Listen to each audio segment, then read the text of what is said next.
Hello friends, एक बार फिर से आप सभी का स्वागत है मेरे YouTube channel study with MD में। कैसे हैं आप सब? मुझे उम्मीद है आप सभी बहुत अच्छे होंगे और पढ़ाई भी अच्छे से कर रहे होंगे। तो आइए आज की इस वीडियो में हम बात करते हैं प्रसव यानी कि डिलीवरी के बारे में। सॉरी, क्लास 12 का जो बायोलॉजी का चैप्टर 2 था, यानी जो चैप्टर नंबर 3 मानव जनन, उसमें हमने जो है गर्भधारण तक हमने देख लिया था।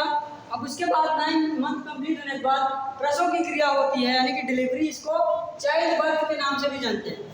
तो इसमें क्या होता है, कैसे डिलीवरी होगी उस प्रोसेस को हम पढ़ेंगे। क्या उसमें प्रोसेस होती है? सबसे पहले प्रेग्नेंट एक स्त्री को बनाते हैं हम।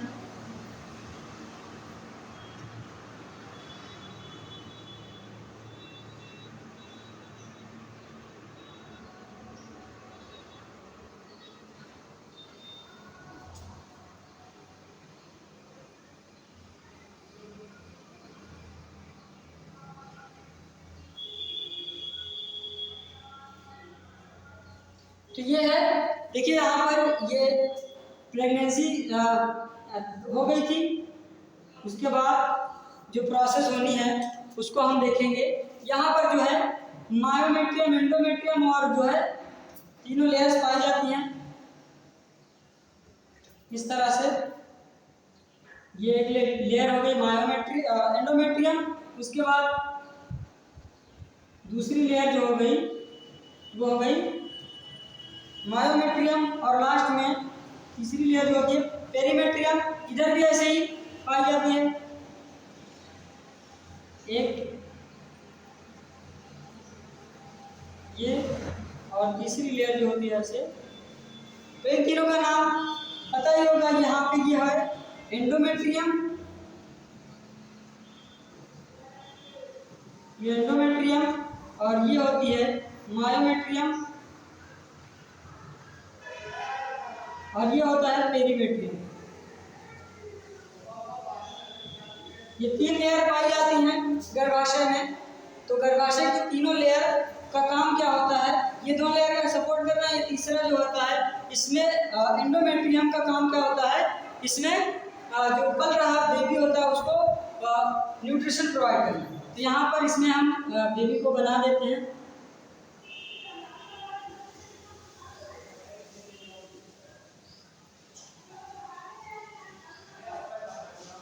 इस तरह से बेबी बन चुका है, और यहाँ पर अपरा भी बन चुकी इस तरह से प्लेसेंटा।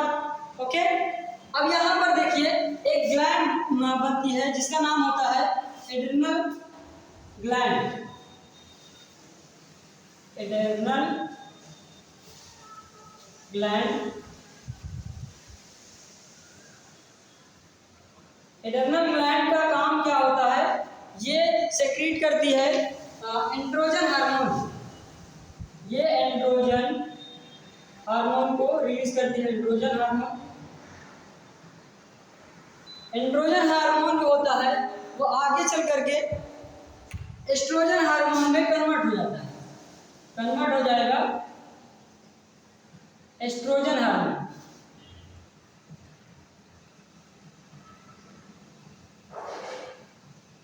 एस्ट्रोजन हार्मोन में कन्वर्ट हो जाएगा। अब इस एस्ट्रोजन हार्मोन का काम क्या होता है? ये एस्ट्रोजन हार्मोन जा करके यहाँ पर जो है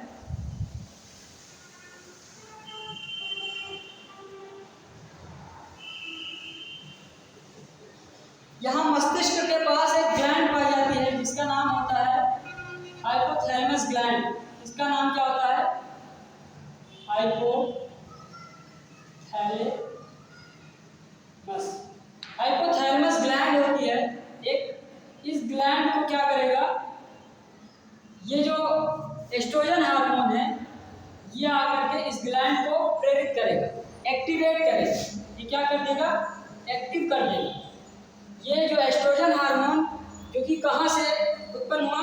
ये एड्रिनल ग्लैंड जो कि गर्भाशय में बना था एड्रिनल ग्लैंड एस्ट्रोजन हार्मोन का सेक्रेशन करेगा, ये कन्वर्ट हो जाएगा एस्ट्रोजन हार्मोन में, और एस्ट्रोजन हार्मोन जा करके हाइपोथैलेमस ग्लैंड को एक्टिवेट करेगा। अब इस हाइपोथैलेमस जब एक्टिवेट हो जाएगा तो ये क्या करेगा, हाइपोथैलेमस ग्लैंड ये सेक्रेट करेगा जो है oxytocin hormone, oxytocin hormone. Okay,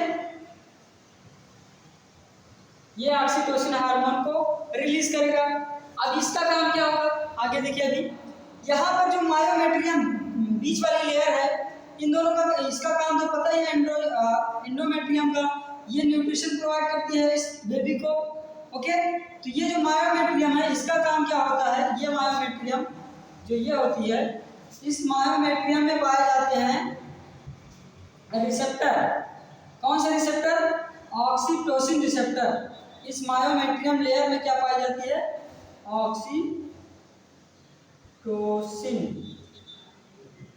oxytocin receptor पाए जाते हैं।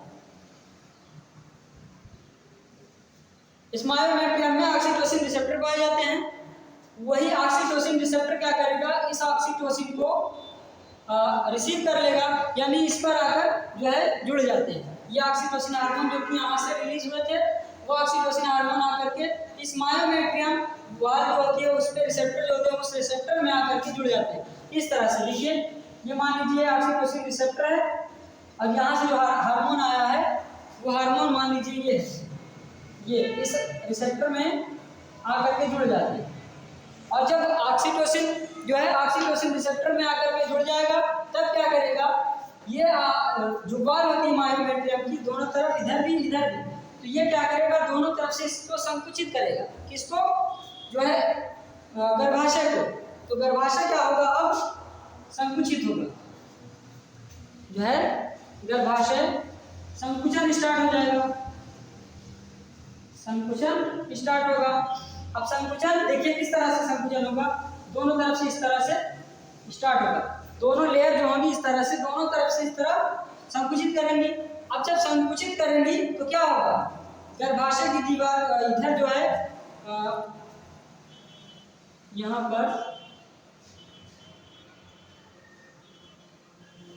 गर्भाशय ग्रीवा होता है यहाँ पर नीचे, तो गर्भाशय ग्रीवा क्या होगा, खुलेगा, खिसकेगा, संकुचन होगा तो गर्भाशय दीवार खिसकेगी। यहाँ पे देखिए संकुचन जैसे ही होगा तो जो गर्भाशय ग्रीवा है,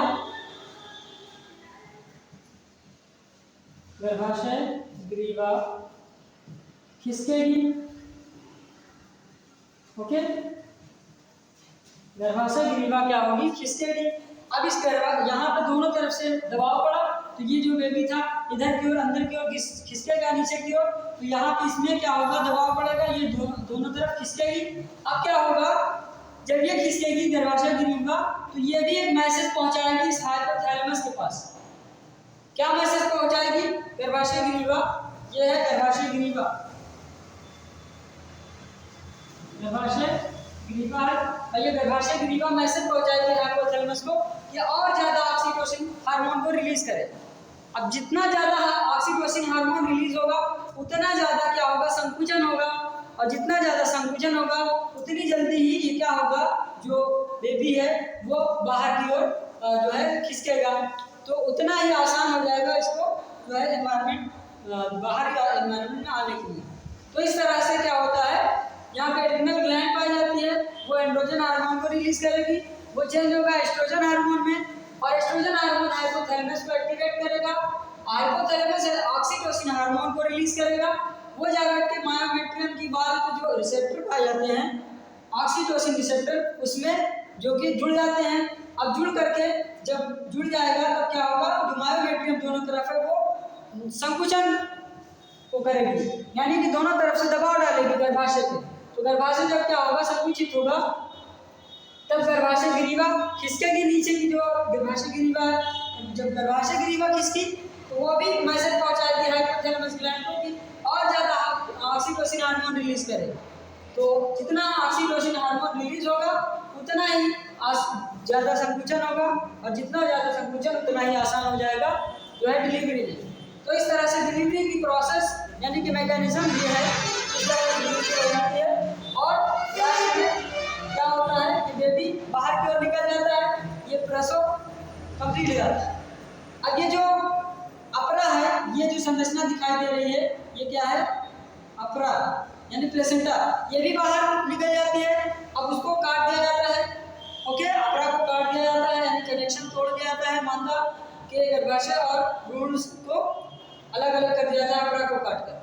अब जो भी गर्भाशय की आंतरिक भित्ति थी यानी कि एंडोमेट्रियम, उसमें जो भी दीवार थी वो भी ब्लड के रूप में बाहर चली जाती है।